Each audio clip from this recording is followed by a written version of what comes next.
Pixel সেতু।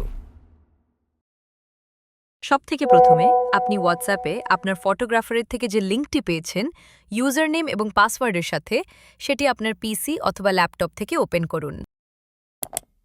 লিঙ্কটি open করা মাত্রই এরকম একটি লগইন পেজ দেখতে পাবেন। এরপর যথাস্থানে আপনার ইউজার নেম এবং পাসওয়ার্ডটি প্রদান করে তবেই সাইন ইনে ক্লিক করবেন। কিছুক্ষণ অপেক্ষা করার পরেই আপনাদের ছবির গ্যালারি ওপেন হয়ে যাবে। এখান থেকে স্ক্রোল আপ ডাউন করে পুরো গ্যালারিটাই দেখতে পাবেন। একদম নিচে যাওয়ার পরে লোড মোর ইমেজেসে ক্লিক করলে আরও ছবি লোড হবে। এবার আপনি লক্ষ্য করবেন প্রতিটি ছবির ওপরে একটি করে হার্ট শেপ চিহ্ন রয়েছে। ওই চিহ্নের ওপরে ক্লিক করলে ওই নির্দিষ্ট ছবিটি আপনার অ্যালবামের জন্য সিলেক্ট হয়ে যাবে এবং আবারও ওই একই চিহ্নে ক্লিক করলে এই নির্দিষ্ট ছবিটি আপনার সিলেকশন থেকে বাদ পড়ে যাবে। এখান থেকেই যে কোনো ছবির ওপরে ক্লিক করলে আপনি ফুল স্ক্রিনে ছবিটি বড় করে দেখতে পারবেন। তারপর কিবোর্ডের লেফট এবং রাইট অ্যারো বাটনের মাধ্যমে পরপর ছবিগুলি দেখতে পারবেন। এই অবস্থায় আপনার পিসি কিংবা ল্যাপটপের স্পেস বার বাটনটি প্রেস করলে ওই নির্দিষ্ট ছবিটাকে আপনার অ্যালবামের জন্য সিলেক্ট করতে পারবেন অতি সহজেই।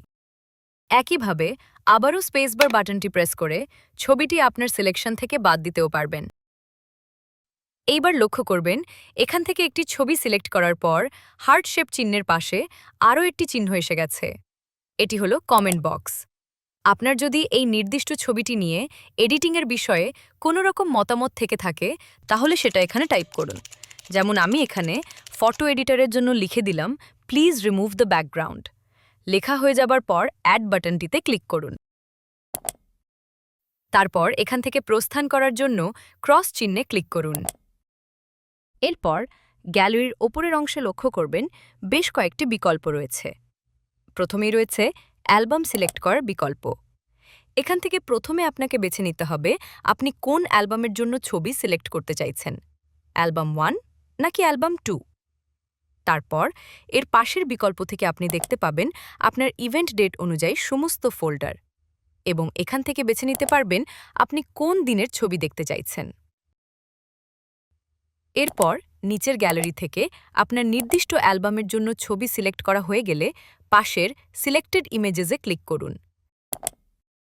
এখান থেকে শুধুমাত্র আপনার সিলেক্ট করা ছবিগুলিই কেবল দেখতে পাবেন এবং তার পাশাপাশি কোনো ছবি অপ্রয়োজনীয় বলে মনে হলে সেটা বাদ দিতেও পারবেন।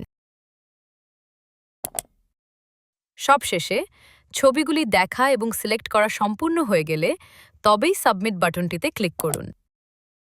মনে রাখবেন আপনার সিলেক্ট করা ছবিগুলি তখনই সাবমিট করতে পারবেন যখন আপনার সিলেক্ট করা ছবির সংখ্যাটি আপনার ফটোগ্রাফি প্যাকেজ অনুযায়ী ছবি সিলেক্ট করার লিমিটের সমান হবে কিংবা তার নিচে থাকবে। যেমন এখানে আমার ফটোগ্রাফি প্যাকেজ অনুযায়ী অ্যালবাম 1-এর জন্য আমার ছবি সিলেক্ট করার লিমিট রয়েছে 200, কিন্তু আমি এখানে সিলেক্ট করে ফেলেছি 284টি ছবি। তাই এখন আমি অতিরিক্ত 84টি ছবি সিলেক্টেড ইমেজেস বিকল্প থেকে আমার পছন্দমতো বাদ দেব, তবেই সাবমিট করতে পারব। আপনার ক্ষেত্রে আপনি যদি লিমিটের চেয়ে অতিরিক্ত ছবি সাবমিট করতে চান তাহলে অনুগ্রহ করে আপনার ফটোগ্রাফারের সাথে যোগাযোগ করুন। এইভাবেই আপনি পিক্সেল সেতুর মাধ্যমে কোনো রকম মাথা ব্যথা ছাড়াই ছবি দেখতে ও একই সাথে সিলেক্ট করতে পারবেন। ভিডিওটি দেখার জন্য ধন্যবাদ।